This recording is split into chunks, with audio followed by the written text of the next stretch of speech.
Hi, folks. Welcome to another episode of Film Study. This is Ken McCusick, and we are going to discuss the offense against the Cleveland Browns in Week 18, take a short look ahead to that playoff game against the Steelers. Joining me to do that is Sam Njoku. Sam, how you doing? Feeling pretty good. Ravens are officially starting the playoff chase, and a little anxious because of what happened last year, but also very excited to see how things go this time around. Yeah, you can't do anything but get up and dust yourself up at this point after the postseasons that the Ravens have had. But it's hard not to be optimistic at the same time. Maybe it's more fear goes with more optimism in terms of the way the Ravens have played in 23 and 24, being one of the best DVOA teams of all time, the most effective in terms of beating teams with winning records. It's hard to imagine this team not learning something from that after last year's very tough loss in the AFC Championship, but they face a similarly, if not more daunting road this year going through a division rival, followed by more than likely a trip to Buffalo, followed by more than likely a trip to Kansas City. Yeah, and this is the second year in the Todd Monken's offense, so I'm feeling a lot more comfortable how this team rallies behind that scheme that he has in place. I think, as you mentioned, it's a more daunting task. You have to go through the wild card round, and they have potentially two big matchups against the 2 and 1 seed to get to that Super Bowl in New Orleans. So I think it's a good feeling to know that their DVOA is still in the upper tiers that they were last year, and the offense is making me feel a little more comfortable. I think this time, I guess the middle of the season, I was kind of thinking, okay, if the Ravens make the playoffs, then sure, let's see what they can do. But now I'm feeling kind of the optimism that I felt last year. Where I was like, okay, well, this is clearly the best team in the AFC. Let's put it on the field and see what happens. Yeah, very, very much a big few weeks ahead. Of course, the kind of a laugher again against the Browns to beat them up pretty effectively. The mirth kind of limited a little bit by the Zay Flowers injury, which is just an awful moment, I can tell you, at the park. So was the Bateman, getting lit up just a couple moments before that. But Flowers going down with that knee injury really took a lot of the air out of that win. Yeah, I can only imagine. Zay Flowers has been, first Pro Bowl receiver ever for the Ravens. Having that type of production leave your offense in a game that meant something, but in the grand scheme of things, seeing this how the Steelers lost to the Bengals didn't necessarily mean anything in regards to seeding. It's a tough blow, but I don't fault the Ravens for playing them. Obviously, these things happen. Hopefully, you win enough games so you don't have to play your starters in Week 18, but it is what it is. Hopefully he gets back healthy and makes a run in the playoffs, but it's going to be tough having one less receiver as productive as Zay Flowers, and we'll see what defenses do to adjust to having only, in my opinion, one receiver that can have that separation at the snap. This is a point we probably ought to bring up right now is, do the Ravens need to make a change at wide receiver entering the playoffs? I mean, there are a lot of older, bigger name receivers that are out there and available, with Odell Beckham probably topping that list, a guy who has done nothing this year, has looked absolutely terrible in his time with Miami. And as with every aging receiver, Baltimore fans have a lot of excuses for him. Yeah, I think Odell Beckham's time is gone and went. I'd be more interested in him if it was Rashad Bateman that potentially went down, but the skill set between Zay Flowers and Odell Beckham, it just doesn't match. I think what you're looking for out of a receiver, you don't have out there right now. Of course, if you had somebody with the production of Zay Flowers, he'd be on your football team. He wouldn't be in the street. Yeah. So maybe for a depth type of deal, sure, why not? But as far as immediate impact on the field, there really isn't any other options. You ride with Tylan Wallace, you ride with Nelson Agholor, you give Tez Walker a shot, and you let the chips fall where they may. But I don't think there's anybody outside of who's in that facility currently that will be any impact, at least this year. Yeah, that'll only get you to 4 receivers, that thing, which is you're riding one short at least with that. So probably Anthony Miller now comes back and gets a time.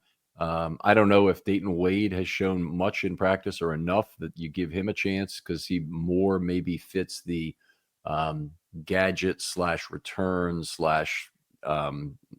slot role maybe you want. Dayton Wade was a guy who looked pretty damn good in the preseason.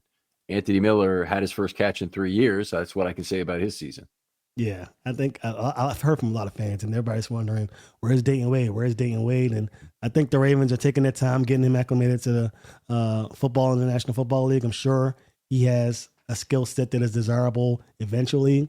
Maybe that could translate on the field, but we haven't seen him on the field all season long. I don't see wild card round against the division rival being the opportunity for him to show his stuff and get those 5-6 targets that we're missing from Zay Flowers with his absence, most likely in the wild card. So I think they do bring up someone else. I think you're right. 4 receivers probably isn't enough. So I expect maybe Anthony to be that guy. But to your point, Dayton Wade's another guy who looked really good in preseason, but haven't seen much of him. Maybe it's a conversation we have next year, but I don't expect him to be called up. Right. All right. Solid offensive line performance this game. We'll discuss that later in some real depth in the second part of the show. Going into this game in Pittsburgh, it's also some things about Lamar I want to talk about in terms of just him relative to his opportunity set. Lamar had a good game again, not some of the greatness we've seen so far, but I thought the weather really muted a lot of what he accomplished on the field on Saturday. Oh, that's a great point. I'm glad you brought that up. Yeah, the weather was crazy. I mean, the players were talking about it after the game, and I've seen special team guys talk about the wind and how cold it was. Weather is a factor, and especially in December, January, weather will continue to be a factor. So it's good to see that the Ravens were able to, weather the storm, pun intended, and get that job done. But you're right, having that type of weather, the wind especially, more so than the cold, it will affect your passing game. And it's great to have a rushing attack as you have in Baltimore, where you can kind of lean on that instead of having to rely on the passing attack to get the job done. Well, I hope the Ravens can continue to rely on the run game when they don't have the pass game, really. Because, I mean, now they lost 2 things. You've got wind, and you're down a very key get-open wide receiver. It's a sudden athlete, just a critical guy to your team. If you don't really have the passing game, what we've seen a lot during the Lamar area is other teams cheat up to the line of scrimmage very effectively and then try and stop the run. And that's what I'd be a little bit concerned about right now. And no team is in a better position probably to deal with the weather than what the Ravens have with Derrick Henry and with a solid offensive line. I don't think it's a top tier line, but it's a solid blocking offensive line and the misdirection that Lamar Jackson brings to the run game. But I still am very concerned about the offense, which is the Ravens' X factor, being reduced to a Y factor because of what's going on. Yeah, and I'm very interested to see how the Ravens combat that. You mentioned it. They only have one receiver in Rashad Bateman that has that ability to get separation almost every snap. The Ravens could go ahead and play more of a 2 tight end set, 3 tight end set, use Isaiah Likely or Mark Andrews as that wide receiver. And maybe the choice is to use them on opposite ends of the field so that if you are doubling one guy, then the other side is open, and that's usually where the Ravens have success. They could also lean on Nelson Agholor. They've done that in the past. Sometimes it's worked out. Sometimes it hasn't. Agholor has been inconsistent this year, not the guy he was last year. So I'm interested to see if the Ravens take that chance, considering this is an elimination game. If you don't get the job done, you go home. But I'm sure the de facto game plan going into the game will be to use the run game, establish the run. Hopefully you have success against the run. But as many saw in the second Steelers game, a lot of those runs, big runs early on, was really drawing them into screens with Zay Flowers. Zay Flowers was the threat, and having that threat opened things up for the running game. So as you mentioned, the Steelers are going to cheat up. They've done it before. They're going to blitz heavy on the outside, and let's see if the Ravens can combat that. Yeah, the misdirection with Jackson out of the mesh too had those edges coming up, towards Jackson and leaving a big hole for Henry. The Steelers, as much as any other team, have been willing to do that. And this has been an interesting game the last couple of weeks. The Ravens have increased the use of trap, crunch, and wham blocks. They're really all kind of various forms of trap blocking that you use to bring people into a different position, block them from a different angle than they're used to, and making space that way. They're very effective doing that. And I don't know that the Steelers would necessarily be good at dealing with that. And they've got some players who are exceptionally well suited to do that too. And in particular, it really maximizes the value, I think, of Patrick Ricard in terms of what they have. Also, in terms of a player like Linderbaum, who brings less size to the table as a run blocker, can be very effective either moving up to level 2 in such games or making a lateral block where he's hitting somebody a little bit unexpectedly from the side, to where his job is made easier in a lot of ways, to just push a player out of the way as opposed to trying to drive him forward directly opposite his momentum. Yeah, in the first quarter, I would say first and second quarter of that Browns game, the Ravens tried that. The Browns had some success getting some penetration when the Ravens tried that. They leaned on the zone run a little bit more and then went back to it a little later on. I think that, as you mentioned, the Steelers aren't really well equipped. I don't think they're really more of an edge rushing team, in my opinion. They got guys in the middle that could potentially cause some impact, and I think it will be your Tyler Linderbaum game with Patrick Ricard, maybe a little bit of Voorhees if he's playing opposite Patrick Ricard, who's still dealing with that illness. His name escapes me, but number 77 for the Ravens, Faalele, who's been a very polarizing figure for Ravens fans this season. That interior of the offensive line will decide this game one way or another. As you mentioned, the trap game has worked very well for the Ravens. I think back to the Bills game, that first run, 80 plus yards down the field, that was a trap wham type of block situation where the Bills were not prepared for it. So I think the Steelers will be prepared for it. That's one of the hard things about playing a team 3 times in one season. But I still think that the Ravens match up superbly against them. Again, it'll be up to the interior line to make it happen because, again, Zay Flowers means a lot more pressure in the middle of your offense. Yeah. We go into the Steelers game, and they're shockingly to me 9.5-point dogs. That's the last I check. I mean, it's like I bring it up 3 times during the day, and every time it's changed something a little bit right now. Oh, it's 10 now, I think. It's 9.5, but okay. It's changed a little bit. The lay has changed a little bit in the opposite direction. So it's down to like what I would call 9.25, because the bigger lay is, wait a minute, I'm looking at the wrong one. Am I looking at the right one? Yeah. Now it's 195 on the Steelers and 191 on the Ravens per dollar bet. So there's a little bit bigger lay on the Steelers still. So it's still really like 9.75 is how he defined that spread. Yeah. It's between 9.5 and 10. But interesting. I would never have guessed it would end up here. Before the game, we were hearing 7.5 might be a reasonable line. I was even thinking about that and thinking, that sounds too high. The lack of success against the Steelers has us, obviously concerned about that. They say that if you're a fixed wing pilot, you just worry about how you're going to get there, your flight path, everything. You're just really not particularly worried about what's going to go wrong. You have a checklist of things. If you're a helicopter pilot, you're anticipating things are going to go wrong and how you're going to get out of the thing. And so everything is about your safety and whatnot. I'm a helicopter pilot with regard to the Baltimore Ravens and just what might go wrong. I get it, and the Steelers defense does match up well against the Ravens in a lot of ways, more so than a lot of teams in the league. But it's their offense. It's the offense of the Steelers, inconsistent at best. They're getting things going their way through turnovers. We saw that in the first contest between the Steelers and the Ravens. Turnovers was the game. It's what really cost the Ravens in that first outlook. So I'm sure Ravens fans are concerned about penalties, turnovers being the deciding factor that swings the momentum. I think that's the only way the Steelers have a chance in this game. But you've seen it happen before. We see it all the time in this rivalry. So I get the trepidation, especially, again, elimination game, wild card round. But I still like the Ravens' chances. And if the Ravens were to fall to the Steelers, it would be a huge embarrassment for the franchise, huge embarrassment for the fans. I'm sure they'll never get over it. You thought the AFC Championship game was bad. I think this wild card round loss to the Steelers, when you're thinking Super Bowl, would sting way, way more. Well, this is their first chance ever for this Ravens team to face the Steelers at home in the playoffs. In the 70s, they faced them once in Baltimore, 40-14 loss where the plane crashed into the stadium. That's a game from my youth I remember pretty well, because that Colts team was thought to be very good, and they were 11-3, and they were in position to make a real run at it that year. And then the Steelers played some lights out defense that particular season, got off to a terrible start, and then they had a great run where they allowed 28 points in 9 consecutive games, including 5 shutouts. And the Steelers came in and were way too much for the Colts in that game, sadly. But this is the first time they got to play at home since. We've been to 3 playoff games there. Is it 4? 2001, 2008, 2010, 2014. 4 playoff games there. I don't really enjoy going to Pittsburgh for a game, even though they've won 2 of those games. No, they won one of those games. One. Yep. Yeah, they 2014. lost in. Yeah. Oh, yeah, exactly.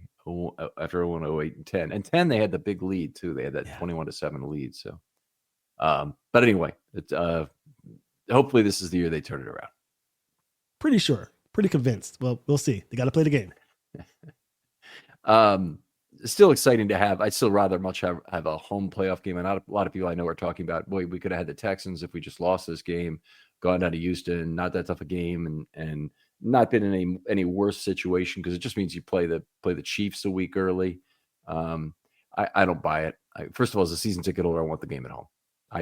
This is kind of my prize for being there the whole season, is I get to go watch this game, and it's a big deal, and also greatly increases the chance they'll play at home for the AFC Championship.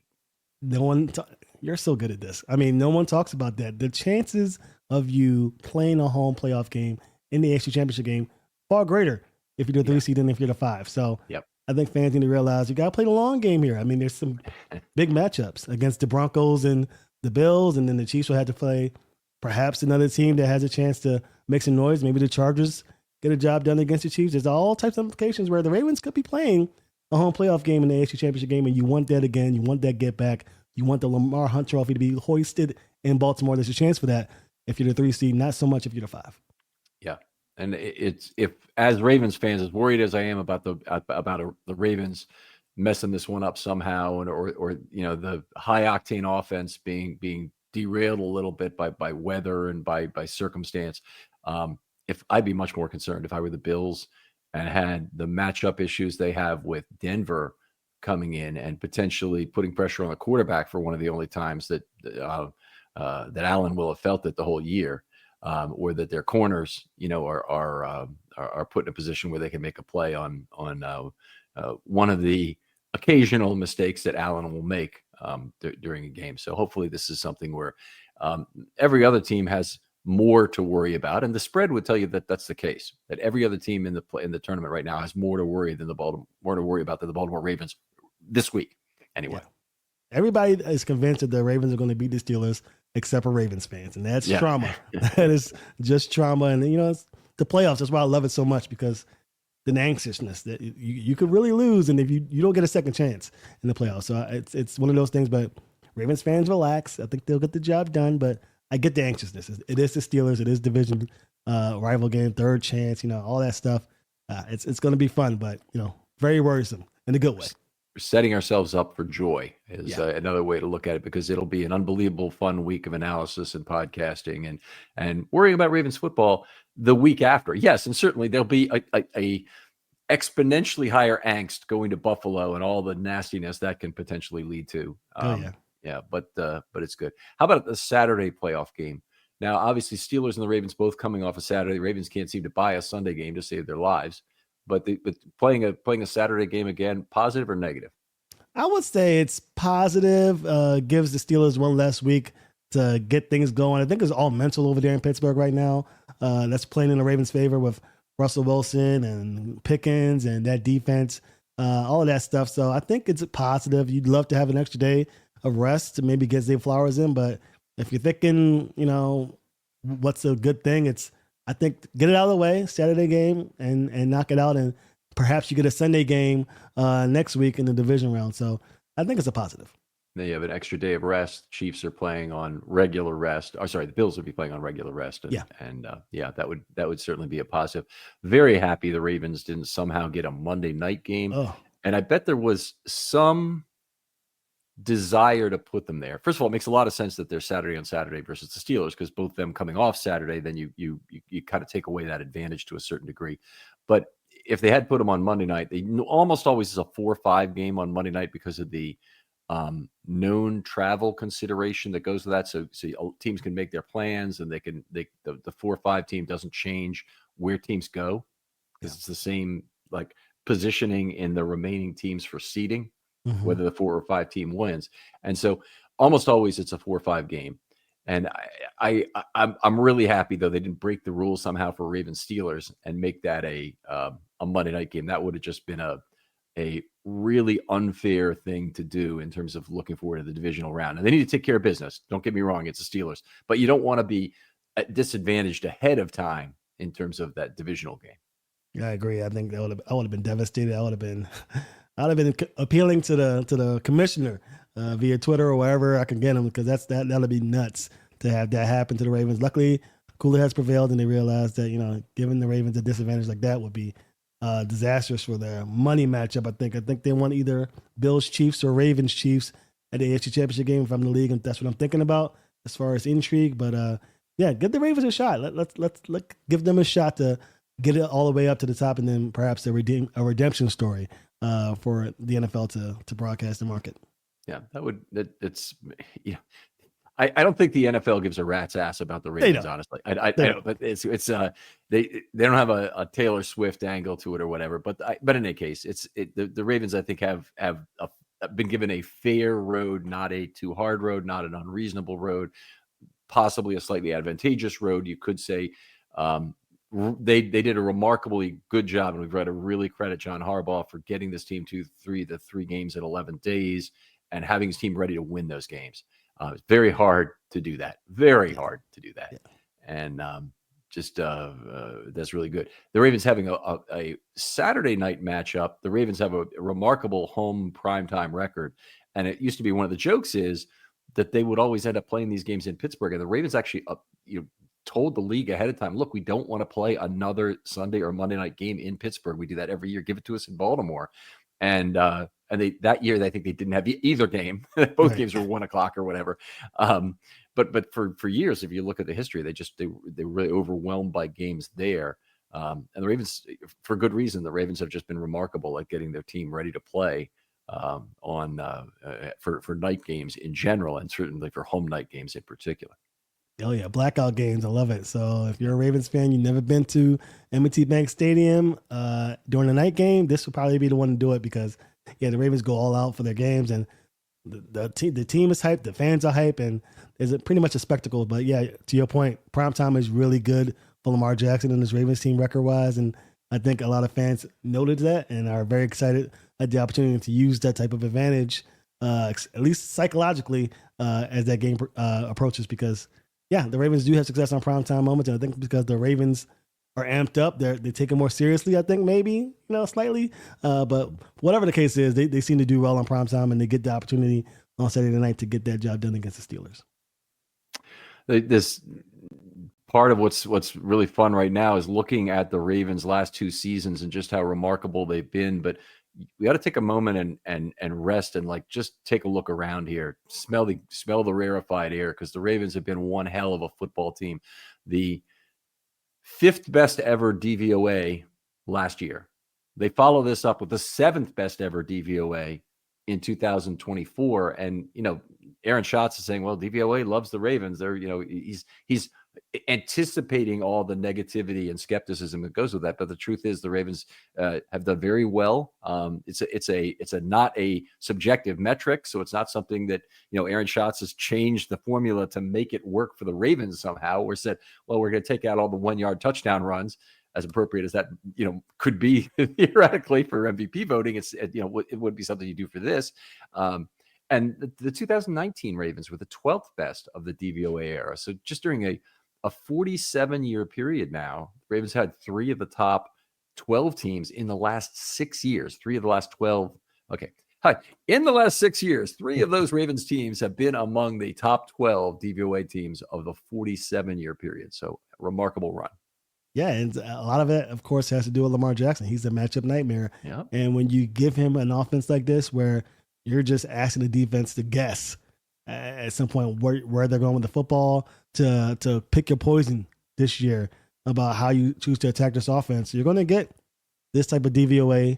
You're going to get wide open receivers in the red zone. You're going to get huge running lanes for Derrick Henry because of the effect and fear that Lamar Jackson brings. So it all ties to Lamar Jackson, and John Harbaugh and his coaching staff has done a remarkable job of catering the offense around Lamar Jackson. We've talked about it for years, since 2019, how they've done that. They continue to build upon that with Todd Monken's offense, and the sky is the limit. I still don't think we've seen the best of this offense. I still think that if they got a huge playmaker receiver like Ja'Marr Chase, it would take it to the next level. But that's really a luxury. They're making history as is right now with a superb receiving talent in Zay Flowers and up and coming, I won't say up and coming, but a surging receiver in Rashad Bateman to go along with Mark Andrews and Isaiah Likely, Derrick Henry. So they have a potent offense. And again, around Lamar Jackson, if you give number 8 weapons like that, you got a chance to make history. Well, in offensive line, I guess would be the next place where they would grow, because they won't spend any significant draft capital at a wide receiver this year, I don't believe. But I really have loved what Monken has been able to do. I don't think he's really what's the word I'm looking for? I don't think he's having to subject his ego in any way by keeping elements of the Roman offense involved. But the Ravens have done a great job of layering on the Monken offense on top of elements of the Roman offense that were extraordinarily successful. And they still have maintained the ability for Lamar Jackson's, for example, success rate of running backs with him maintained at a very high level, despite the fact that they went to more one-back sets, a lot of less of Patrick Ricard, but they're still very effective at giving defenses dilemmas with Monken's new twists to, or layers on top of the Roman run game offense. Yeah, that speaks to Todd Monken's acumen as an offensive-minded coach. I think coming out of Georgia, I think one of the things that a lot of people talked about was his ability to get the most out of his players. I think that was his, star factor. It wasn't that he was great with zone running. It wasn't that he was a great run coordinator in his time as a coach. It was just his ability to make the most out of his players. And John Harbaugh said it, and a lot of people rolled their eyes at it, that Todd Monken wasn't going to come here and create a new offense. He was going to build upon the offense, and he's done a great job. I think the first year, I think in my mind, went better than expected as the offensive coordinator, just because of what he was actually doing in a limited amount of time since his hiring.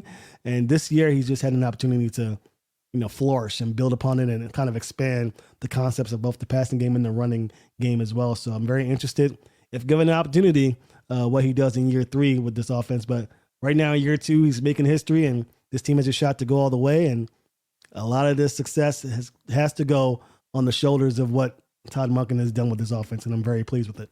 Yeah, absolutely. I mean, we did hear today that the Chicago Bears reportedly are asking for the ability to interview Todd Monken. The Ravens will not refuse it. They always allow these kind of requests. And frankly, when you want to have the ability to build a coaching staff, part of that is being open to the notion that you're going to lose people in short order.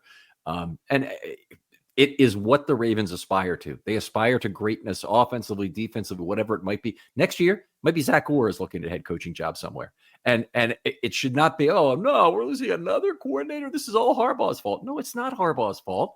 It's Harbaugh's success in hiring the right people that he's done this. But they will have to, this offseason, a big thing to me, Sam, and I want to hear your thoughts on Monken too, but is that they're going to really need to rebuild the coaching ranks for succession planning at both coordinator spots, but certainly on the defensive side, they really need a lot more, I think, young dynasty type talent that has a chance to be coordinator or a head coach at a future date.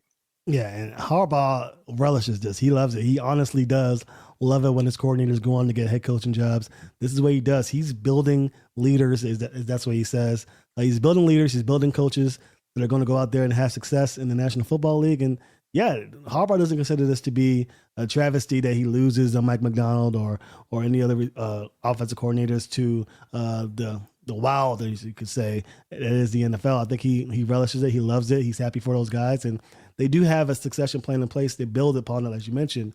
I think this year, as you mentioned, you need to get some young talent at the defensive and offensive side of the ball just to get themselves ready for another transition. You mentioned Zachary Orr, much maligned earlier in the year, but he's turned things around and people are taking notice. I'm not sure if Zachary Orr is going to get a coaching opportunity this year, but as you mentioned, next year, if this defense continues to build upon the performance of the last 7 weeks, we could be looking at Zachary Orr potentially being a head coach somewhere. So yeah, it's one of the great things about being Harbaugh, the Harbaugh coaching tree, as you can say. They have the Belichick one, they have the Shanahan ones, they have the Schottenheimer ones. I'm sure Harbaugh loves it for that fact where you could say, okay, these coaches came from me and we're able to have that success. So I think Harbaugh is enjoying it. And I think Ravens fans should enjoy the fact that the reason why these coordinators are going off to be great head coaches is because your team is playing very good football.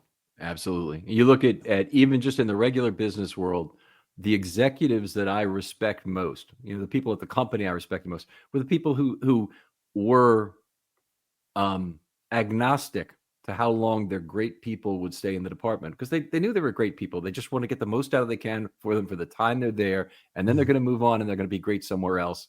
And you don't worry about that. You just you go and you hire more great people if you do that. But the executives that I had a lot of respect for didn't look at something as a hiring decision as something they were annoyed by, such that they wanted to get maybe a slightly inferior person to work for them for longer. That really pisses me off.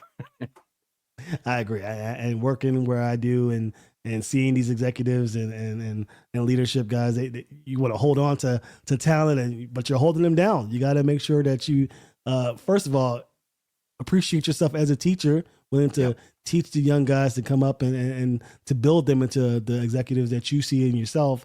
That's one thing. And just enjoy the fact that someone else is having that success and appreciate their time and all of that. So I agree with you. I think Harbaugh, better than anyone, does a good job of that. And for all those leaders out there who have companies or have leadership roles, use your role to better not only your company, but the people that you hire.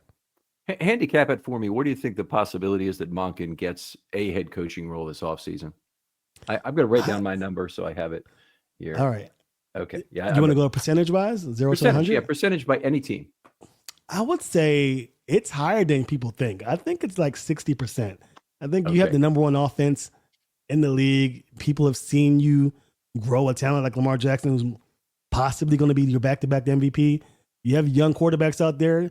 You want to see a guy mold them, and you see what Monken's able to do with Lamar as far as being a passer. I think it's high, but I think a lot of coaches owners have their coaches in mind, so Monken may not be the guy this year, but I think it's a good chance, especially if the Ravens continue to have that success in the postseason. So I'd say about 65. Maybe I'm being a little too leaning on that number, but I'll go with 65.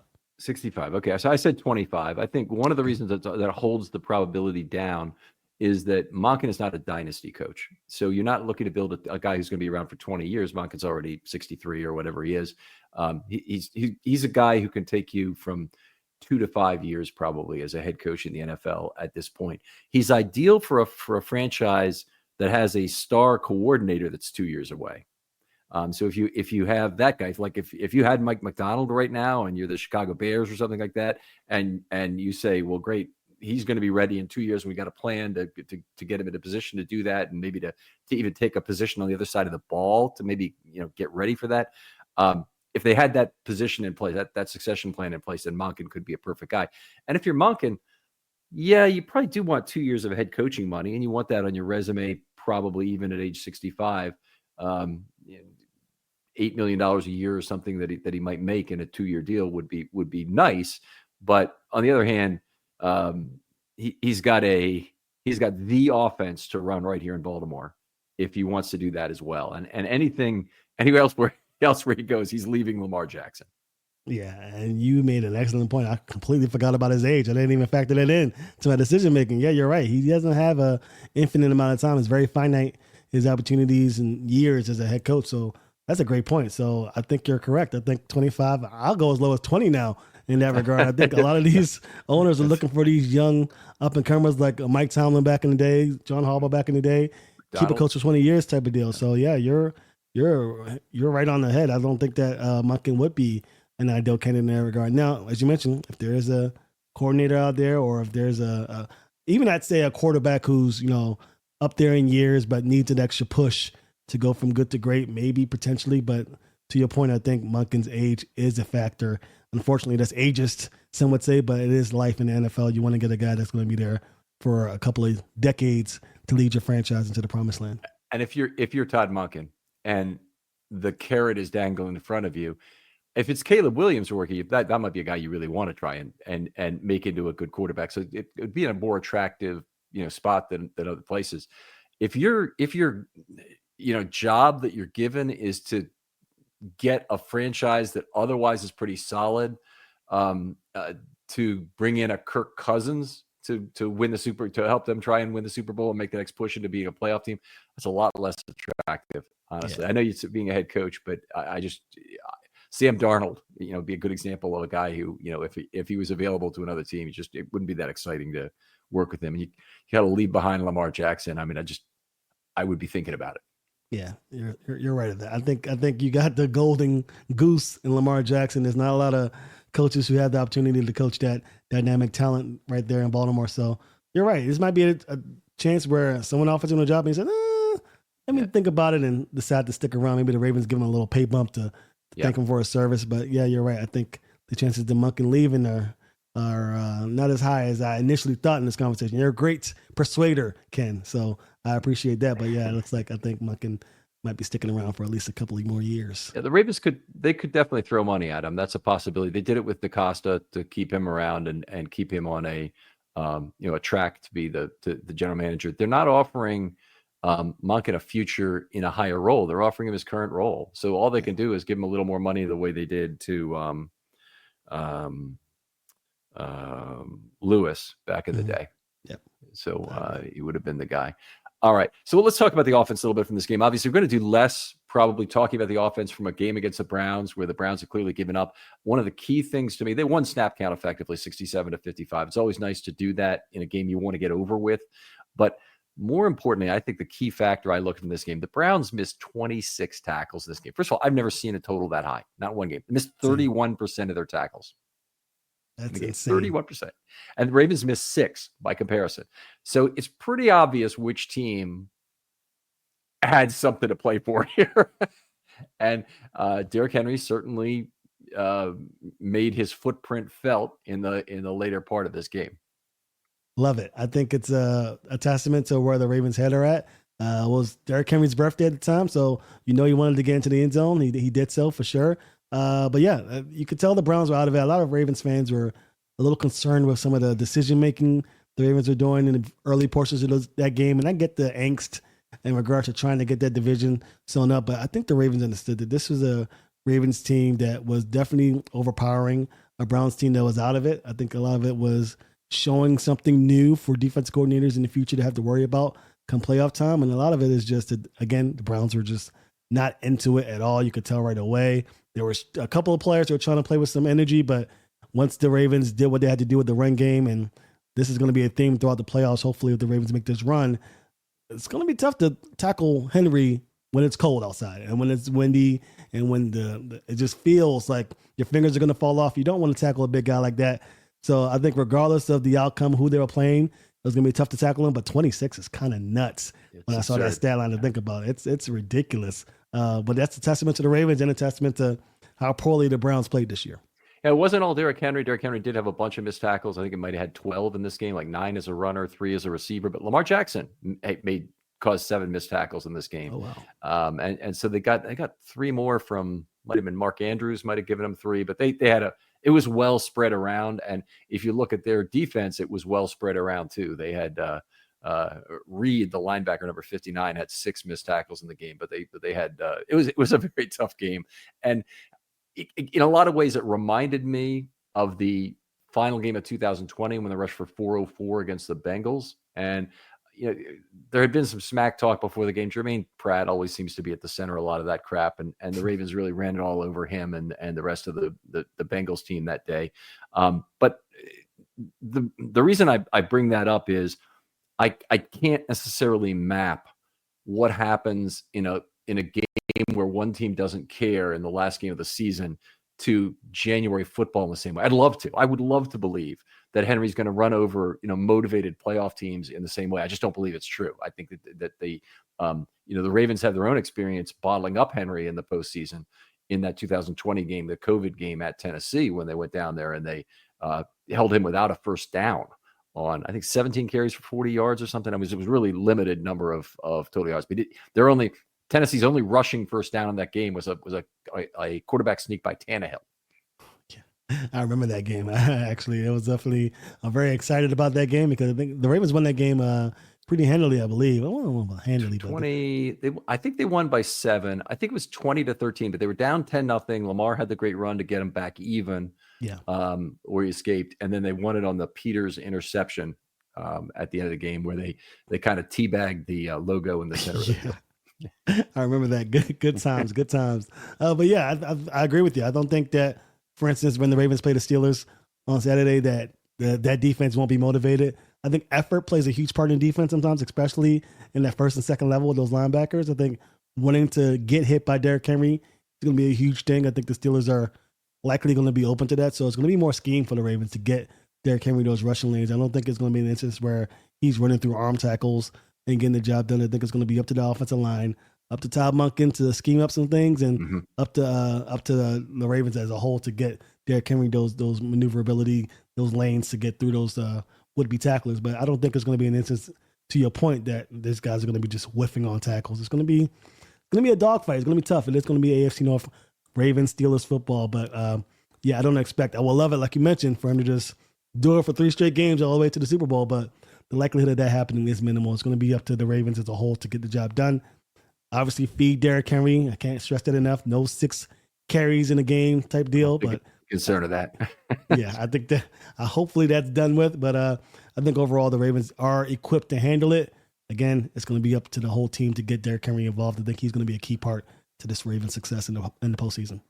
I mean, part of the reason, part of the way to make sure that Henry doesn't get left out of the game plan at some point is to get ahead in the football game. If you get ahead in the football game, you're always incented to have Henry be the first option and anything else be kind of a second choice.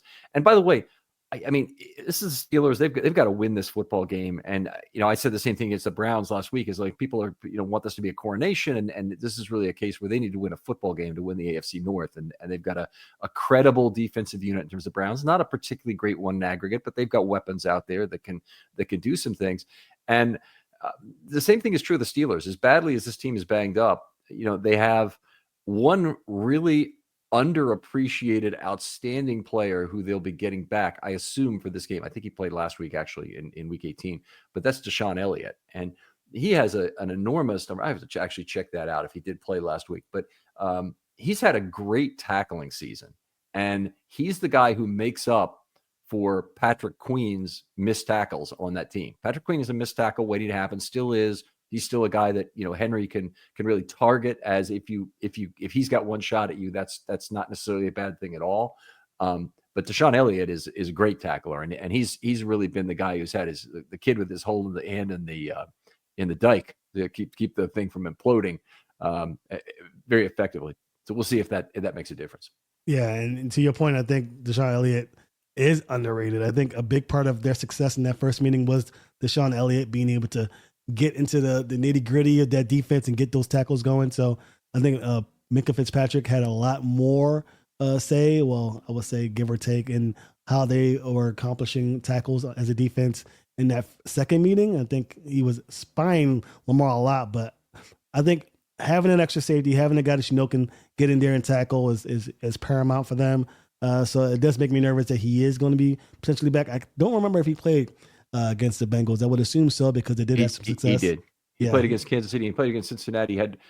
This is the really incredible thing. He had 3 more stops against Cincinnati for the year. He has 31 stops.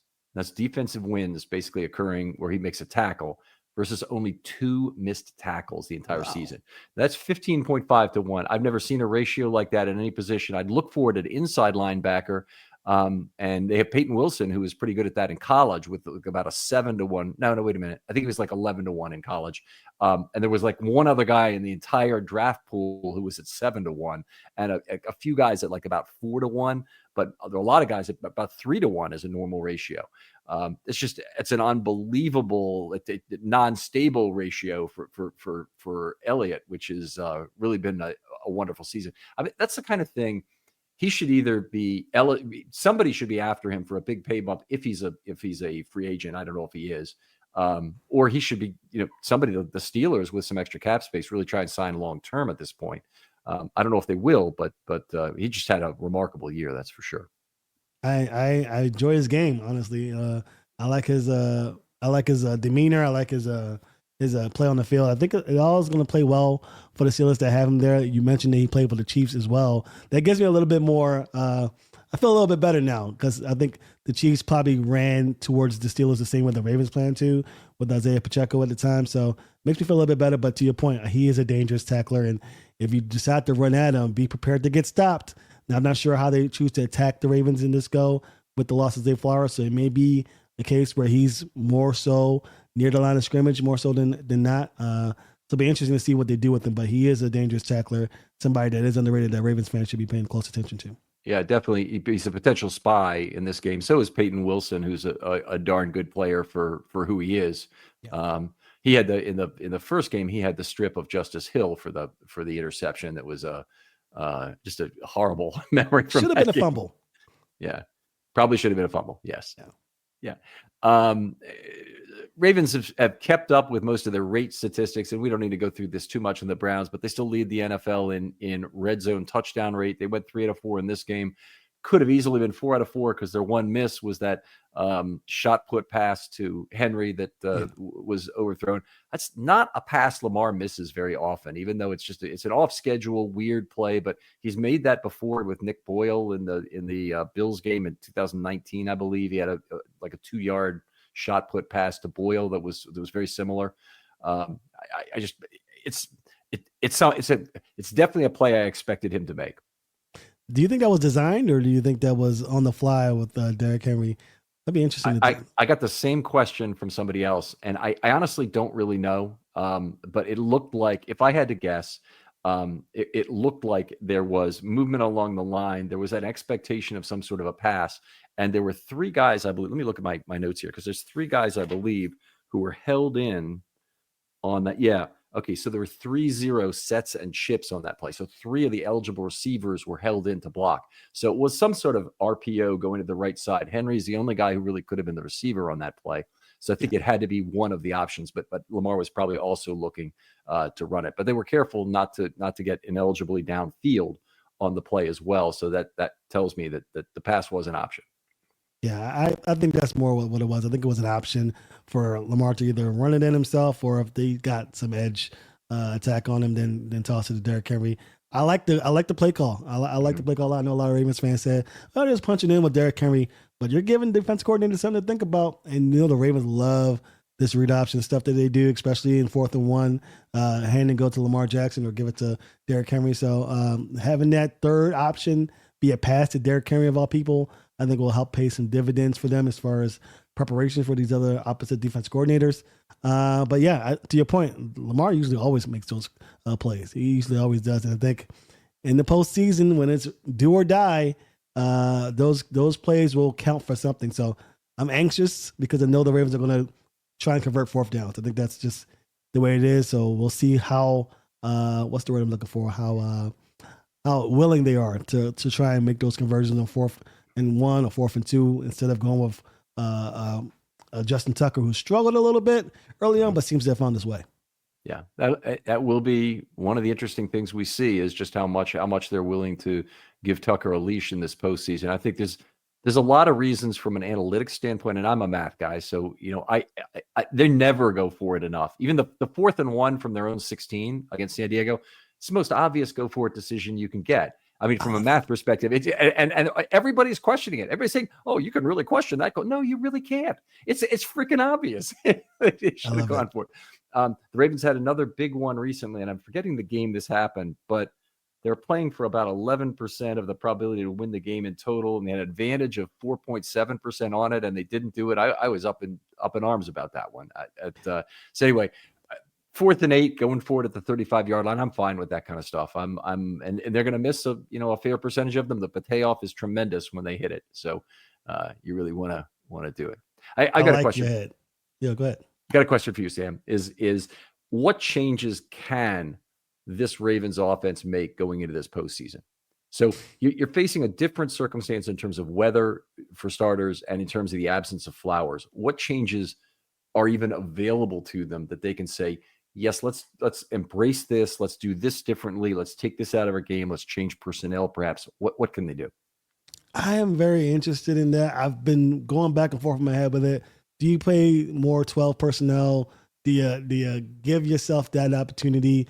You have the personnel for that. And I think entering the season, a lot of people were wondering if they were going to run a lot more 12, 13.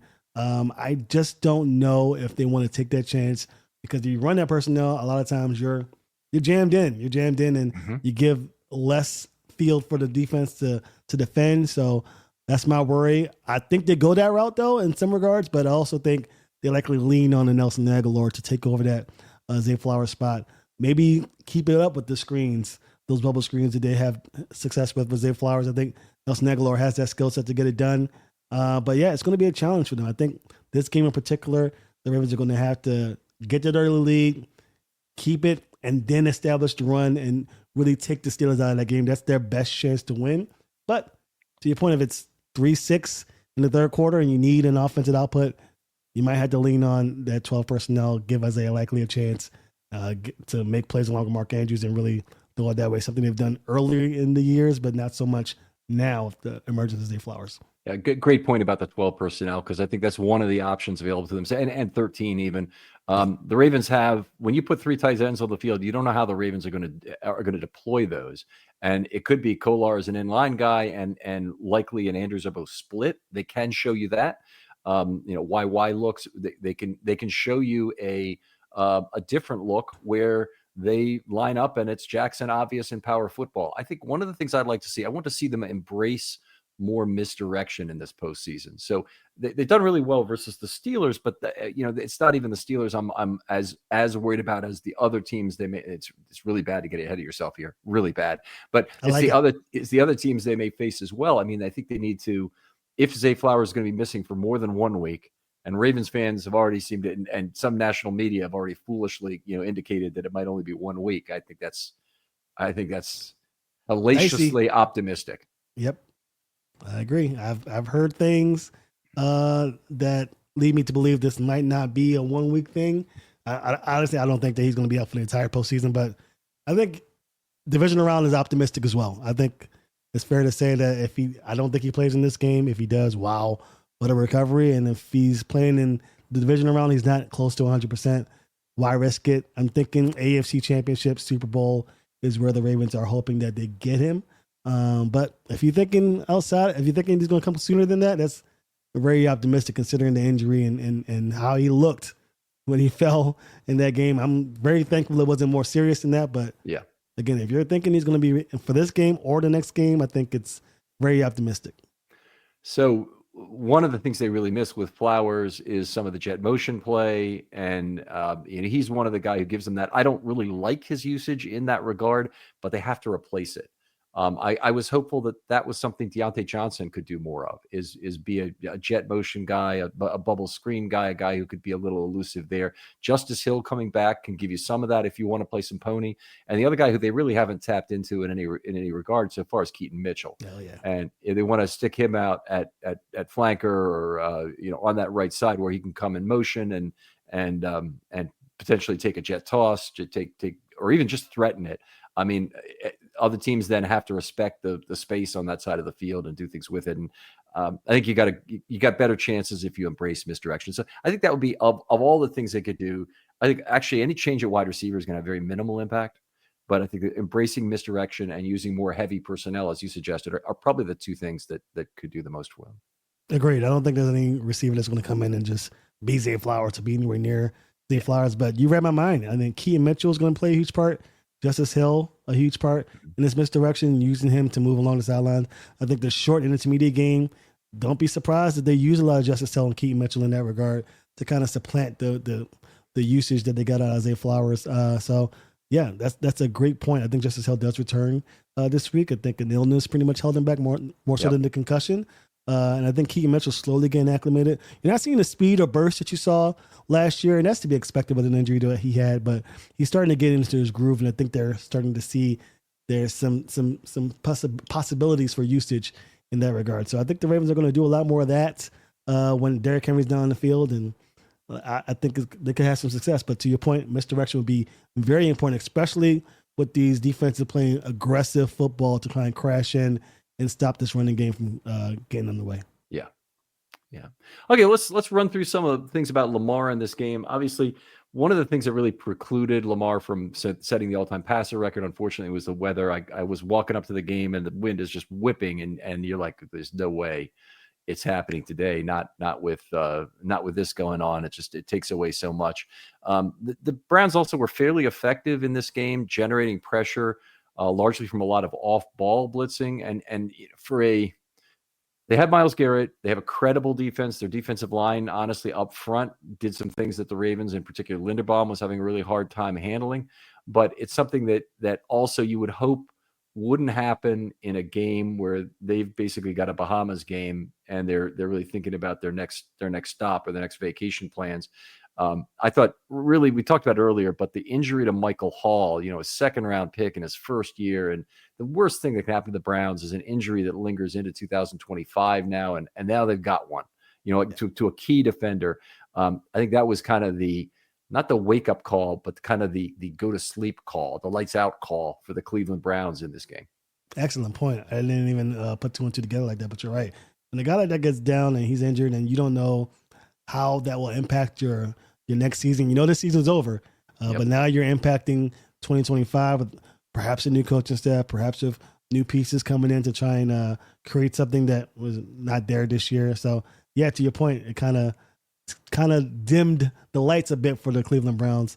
And as far as the pressure that Lamar Jackson got in this game, I was very surprised, honestly, by the off-tackle blitzing, I should say, was very effective. Tyler Linderbaum struggled a little bit. I hope that doesn't continue into the Steelers game. I hope the Steelers are going to see something in this game that can translate into this week's upcoming matchup.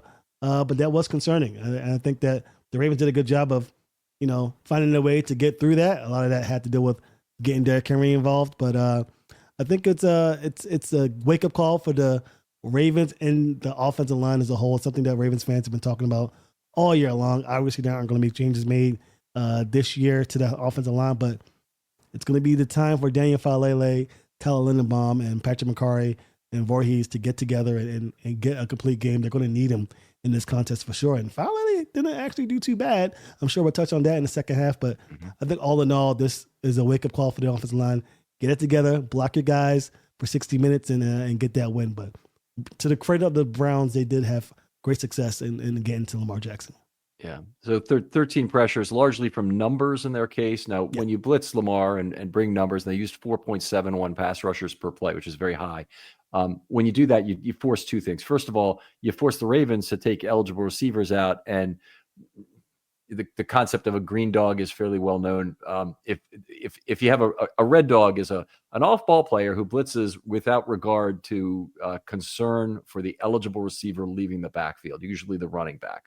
A green dog is when a linebacker will blitz after he sees that the running back is not going out in the pattern or has already been committed to pass blocking. Then he's assigned to blitz under those circumstances.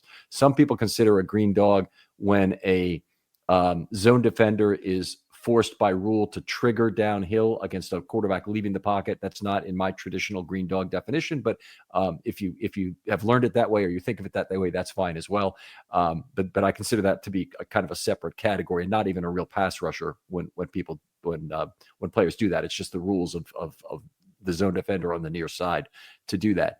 But the point was that because the Browns did so much red dog blitzing, the Ravens had to assign additional players. They ended up using, I've got it right here somewhere, I know, 18 set blockers in the game and 10 chip blockers. That, by the way, the set blockers really, those are guys that are completely taken out of your pattern. The chip blockers, they're launching themselves into usually an edge defender and then continuing out in the pattern. And those kind of blocks really restrict what routes you have available. So you're really, in some ways, that could be good with Lamar Jackson, who extends plays, and then it gives you a chance to have a trickle out player later, like Derrick Henry, say on the near touchdown, that might give you real value. But a lot of times, you're just really restricting the routes available to yourself, usually for a tight end.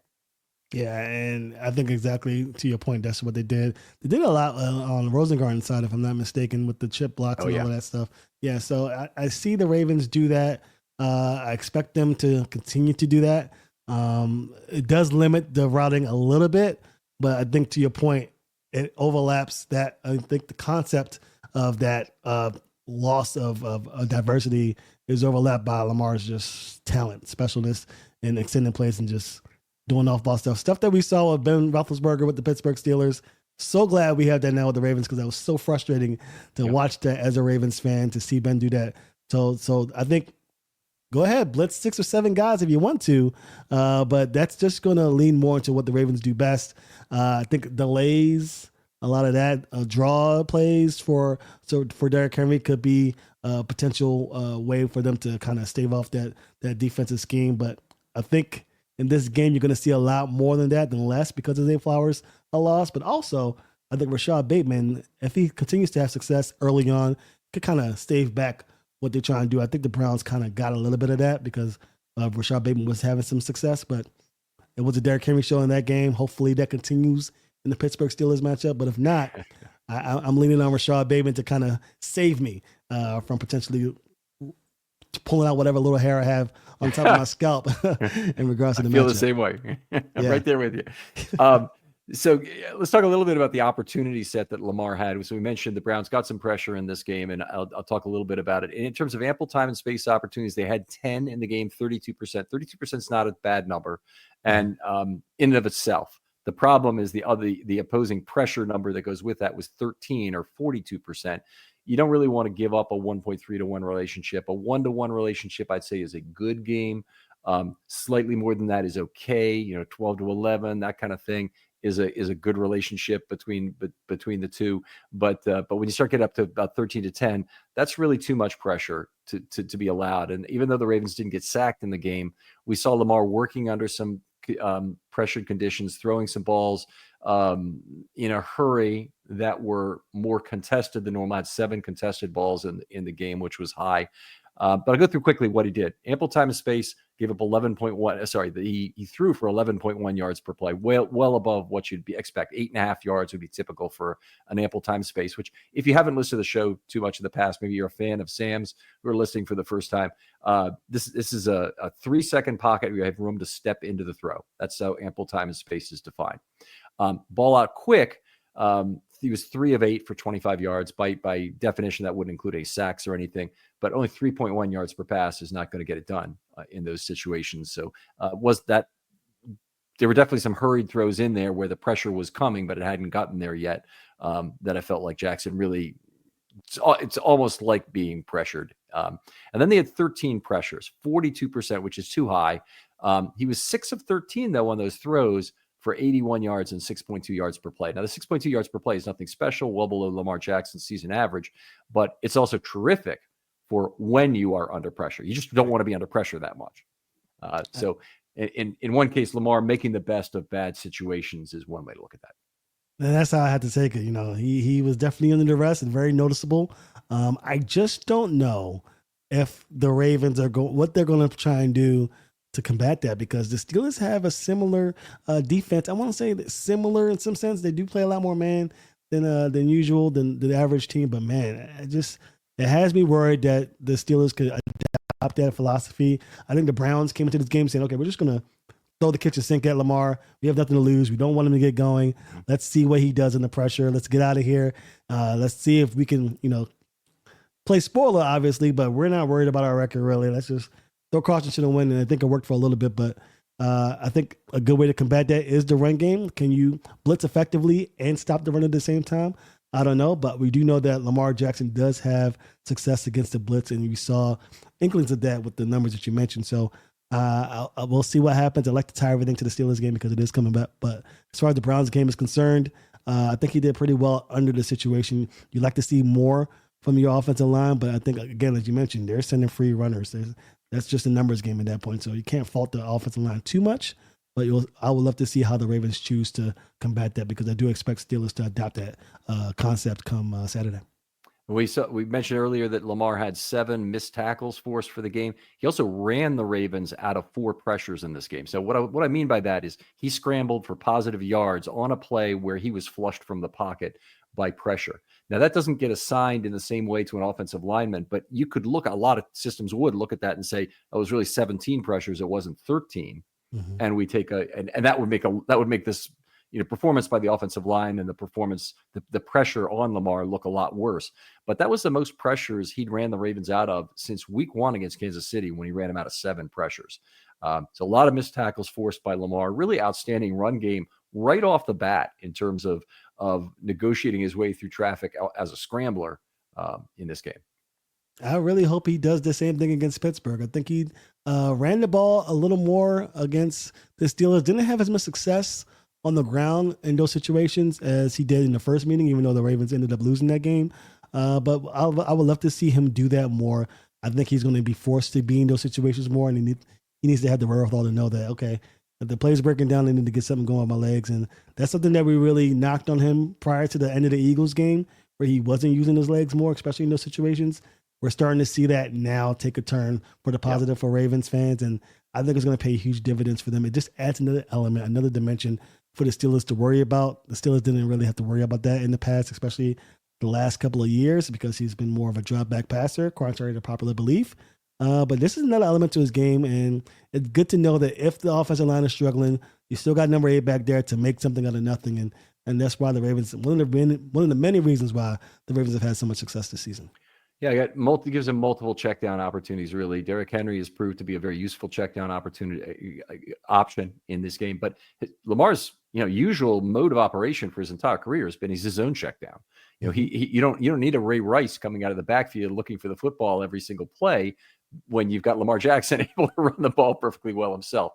So it's something that I would be shocked if he is not a big part. And one of the criticisms, frankly, of Lamar in some of the big losses, including the Kansas City game and including the Tennessee game in particular in 2019, is that he over-depended on his own legs to come back. Even the win over Tennessee, I mean, it was terrifically keyed by the Lamar Jackson scramble touchdown run. And of course, if it works, nobody ever says you're relying too much on your on your quarterback to run. But in the Tennessee game, he had a ton of rushes, and and the running backs didn't have a whole lot. And that was something that a lot of people faulted him for. But yeah, I'm with you. This will be caution goes to the wind in the postseason here. They need to get Lamar Jackson with the football in his hand. Oh yeah, whatever it takes. I don't care if he runs it 40 times or passes it 40 times to get the job done. Obviously, an effective offense is Derrick Henry touching the ball 20 plus times and Lamar throwing it 20 plus times. That's the formula. That's the key to success. But things go awry. You need to have players available to deviate and make corrections and all of that good stuff. So they have the most versatile quarterback in the league in Lamar. So they're in good hands for sure. Yeah. All right.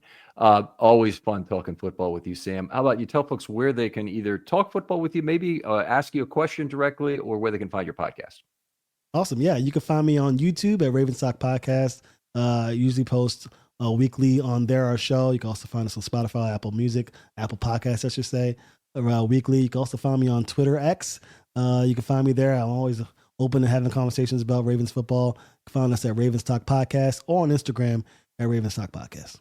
All right. There's a lot of social media links for you. Lots of opportunity to watch Sam's stuff. And you hear Sam on this show now. It's the third time you've been on this year, or is it second time, right? Second time. Yep. Okay. Outstanding. And I plan to have you on as a regular recurring guest as long as you want to do it. My friend, I'll tell you that, because it's always a great discussion.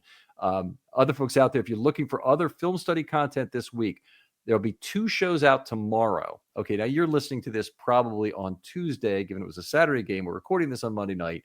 This will be posted on Tuesday. You might be listening to it Tuesday or Wednesday. On Wednesday, there'll be 2 shows about the MVP released, and I'll get Sam's thoughts about it at the end of the next episode.